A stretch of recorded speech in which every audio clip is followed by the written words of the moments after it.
Good morning, students. Welcome to today's lesson on methods of teaching biology.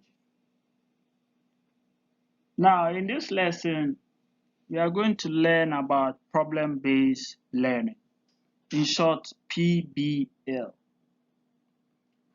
Now, this session is session 6 of Unit 3, which is the last session for Unit 3. So by the end of this session, I expect that you should be able to explain the idea of problem-based learning and then state 6 points that make the problem-based learning a unique method for teaching. And also list the steps in problem-solving learning method and also explain the steps in problem solving. Now, before we move to the concept of problem-based learning, problem-based learning is very efficacious, but it appears many teachers are not comfortable in using it because of the time frame within which to operate. So it appears teachers do not know exactly how to carry it out. So in this session, you are going to know how to carry out a problem-based learning approach. So with the concept of problem-based learning is a student-centered instructional approach in which students collaborate to solve problems and reflect on their experiences. So if you are a student and then there is a problem in your society, you can bring it on board and then you discuss among your colleagues to find ways of solving it. You are staying in an environment where there is noise pollution, where there is environmental degradation. You have to bring it on board for your colleagues to judge and then bring out possible solutions to it. So the approach challenges students to learn through engagement in a real problem. So that is a socio-scientific issue. So a real problem, we are talking about socio-scientific issues happening in our daily life, happening in our environment that has posed challenge to human life. So problem-based learning focuses on learning rather than teaching. So the processes uses the power of real problem solving to engage students and then enhance their learning and motivation. So with problem-based learning, the problem should be in a real life situation where people face that kind of problem and then it hampers their activities in life. So you, the student, you have to find solutions to such problems. So when you identify them in your society. Now, the uniqueness of problem-based learning approach. So we are saying that learning takes place within the context of authentic tasks, issues, and problems that are aligned with real-world concern.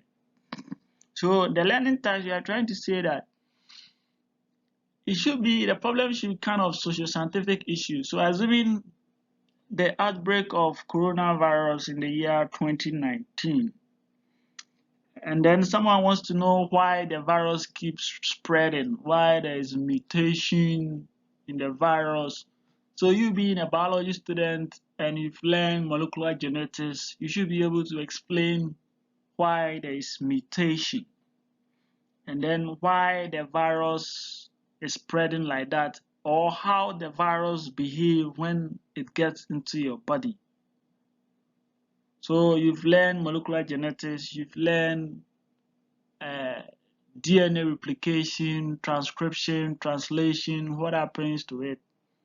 So you should be able to base on these things and then explain to someone, let's say a minor, someone who has low knowledge or who do not have knowledge of viruses. So we are saying that the students and the teacher become co-learners, co-planners, co-producers, and co-evaluators as they design implement and continually refine their curricula. So the approach is grouped in solid academic research on learning and the best practices that promote it. Yeah, it's true. Problem-based learning is more of research. So if there is a problem, you have to research into the problem and then find solution to it. Why this? Why that? You ask yourself so many questions and then you try to find solution to that. So when you do that, you are trying to use problem-based learning approach. So we are saying that it offers opportunity for students to examine and try out what they know. Yeah, that is true. If a student knows something already, the student know how to go by a problem and then you implement it in the new situation at hand. So this one gives the student opportunity to examine and try out what they know already. Now students discover what they need to learn. So when there is a problem and then you don't know how to go by it, but then you try your hands on it and then you find solutions to it. So you have discovered a new way of learning. For instance, when there was coronavirus and then you say you wash your hand with soap, sanitizer, you don't have to touch the tap of the water and all that. So there was innovation, people brought new things where you go, you see the machine there, you just bring your hand closer to the machine, the water just flow, you wash your hand, you bring your hand closer to the dryer, it dries your hand. So all these things are innovation. Necessity is the mother of invention. Yeah. So when there is a problem, people think and then bring solutions. So I say students improve their communication skills. Yeah, that is true. Students will be able to defend positions on an issue with evidence and sound argument. Yeah. So when there's a problem, you the student, you have to present your findings in such a way that you can defend your findings about it. Students can become more flexible in processing information and meeting obligations. Okay. So we are also saying that it offers opportunity for students to develop practical skills that they will need after school. Yeah, so when there's a problem at hand, you the students, you have to, whilst you are trying to find solutions to the problem or whilst you are in the process of solving the problem, you develop your practice skills, how to go by situations, how to go by issues in your society. So steps in solving a problem. Steps in solving a problem. So the first one is explore the issue. You have to explore the issue. You explore the issue. One, the teacher introduced the problem. So in exploring this issue, you are trying to say that you, the teacher, you introduce the problem and the student discuss the problem statement and list the significant parts. So you pose the problem, students will discuss, they list the significant part of the problem. So the feeling the students get that he does not know enough to solve the problem. Yeah, sometimes students get that they don't have enough to solve the problem. They don't know enough, sorry. They don't know enough to solve the problem. So that one becomes a challenge, when students feel they don't know enough. So in this one, it requires that the students have to gather information and learn new concepts and principles and skills as they get involved in solving the problem because they feel they don't know. So they have to gather information for that. The next one is list what you know to solve the problem. Now with this one, it includes both what you actually know and what strength and capabilities you have.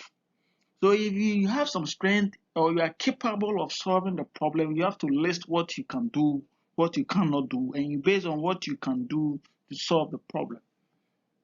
So you have to consider many alternatives, no matter how strange they may be. Okay, so the next one, we are saying that develop and write out the problem statement in your own words.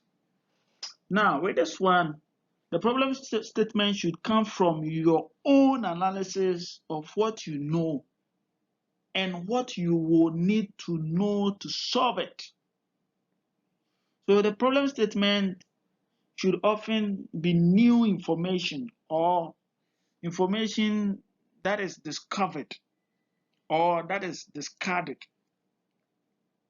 So assuming there is a problem in school. Now, the problem in school is that there has been a mass failure in elective biology. So where is the problem coming from? Is it coming from the teacher, the student, or the school environment? So you as a biology student, you have to find ways of solving this problem.